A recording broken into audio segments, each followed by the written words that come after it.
अपनी कुश्ती को त्यागती हूँ और मैं आज के बाद कभी भी आपको वहां नहीं दिखूंगा।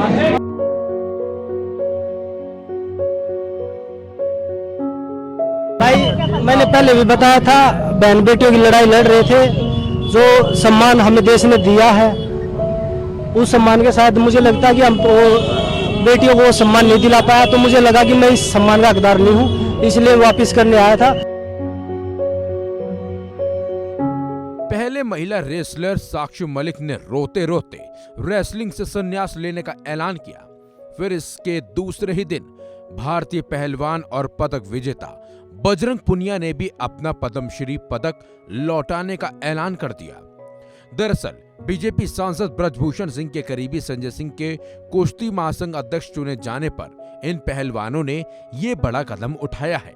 यहाँ तक कि बजरंग पुनिया पद्मश्री सम्मान लौटाने के लिए प्रधानमंत्री आवास तक पहुंच गए। इस दौरान बजरंग पुनिया को मौके पर मौजूद पुलिस कर्मियों ने आगे जाने से हालांकि रोक दिया। भाई मैंने पहले भी बताया था, बहन बेटियों की लड़ाई लड़ रहे थे। जो सम्मान हमें देश ने दिया है, उस सम्मान के साथ मुझे लगता है कि हम बेटियों को सम्मान नहीं दिला पाया, तो मुझे लगा कि मैं इस सम्मान का हकदार नहीं हूँ, इसलिए वापस करने आया था। लेकिन बात भाई प्रशासन की भी ठीक है, मैंने कोई अपॉइंटमेंट नहीं ली थी मिलने की, और उनका इतना बिजी शेड्यूल रहता है प्रधानमंत्री जी का, तो ऐसे कोई भी आदमी नहीं मिल सकता, तो इसलिए मैं नहीं जा पाया। तो मैंने वो इन्हीं यहाँ रख दिया है, लेटर के ऊपर रख दिया है, क्योंकि जमीन में भी नहीं रख सकते। यहाँ से कहाँ जाएंगे? मैं घर जाऊंगा यहाँ से। पुलिस आपसे क्या कह रही है तब से लगातार? पुलिस तो ये बोल रही है कि भाई आप 2 मिनट हमारे साथ चलो, हम आपको बात करते हैं आगे। अब ये मेडल आप लेकर अपने घर कभी नहीं जाएंगे? नहीं जी, धन्यवाद। ये बहुत देखो, बहुत जब 19 में मिला था, बहुत सम्मान। बजरंग, आप प्रधानमंत्री से मिल नहीं पाए, लेकिन कोई संदेश आप मीडिया के जरिए उन्हें देना चाहेंगे? देखिए यही संदेश है प्रधानमंत्री जी के कि भाई शायद इन बेटियों की आवाज आप तक अभी तक ना पहुंची हो, आगे कभी पहुंचे तो इनको न्याय दिला दीजिए, हाथ जोड़ के रिक्वेस्ट है। वहीं बजरंग पुनिया ने तो बाकायदा एक्स पर पोस्ट किया और लिखा, मैं अपना पद्मश्री पुरस्कार प्रधानमंत्री जी को वापस लौटा रहा हूं। कहने के लिए बस मेरा ये पत्र है, यही मेरी स्टेटमेंट भी है। इस स्टेटमेंट में बजरंग पुनिया ने क्या कुछ बड़ी बातें कही, आइए आपको दिखाते हैं। बजरंग पुनिया ने लिखा, 21 दिसंबर को हुए कुश्ती संघ के चुनाव में ब्रजभूषण एक बार दोबारा काबिज हो गया। उसने स्टेटमेंट दी है, दबदबा है और दबदबा रहेगा। महिला पहलवानों के यौन शोषण का आरोपी सरेआम दोबारा कुश्ती का प्रबंधन करने वाली इकाई पर अपना दबदबा होने का दावा कर रहा था। इसी मानसिक दबाव में आकर ओलंपिक पदक विजेता एकमात्र महिला पहलवान साक्षी मलिक ने कुश्ती से संन्यास ले लिया। हम सभी की रात रोते हुए निकली, समझ नहीं आ रहा था कि कहां जाएं, क्या करें और कैसे जिएं। आपको बता दें, गुरुवार को दिग्गज पहलवान साक्षी मलिक, विनेश फोगाट और बजरंग पुनिया ने कहा था कि हमें न्याय नहीं मिला। साथ ही संजय सिंह के चुने जाने के विरोध में साक्षी मलिक ने कुश्ती से संन्यास लेने का ऐलान तक कर दिया था।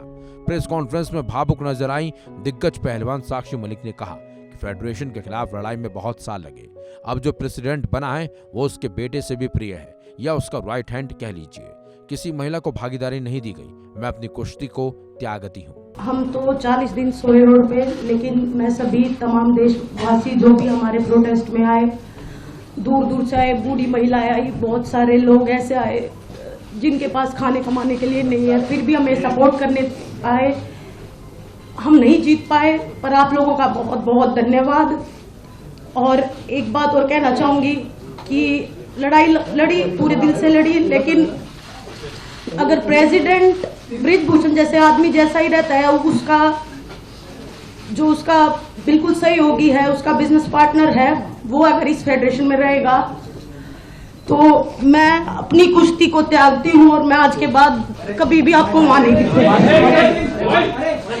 आपको बता दें, WFI के अध्यक्ष रहे ब्रजभूषण सिंह के करीबी संजय सिंह ने राष्ट्रमंडल खेलों की पूर्ण स्वर्ण पदक विजेता अनीता शिवराण को मात दी।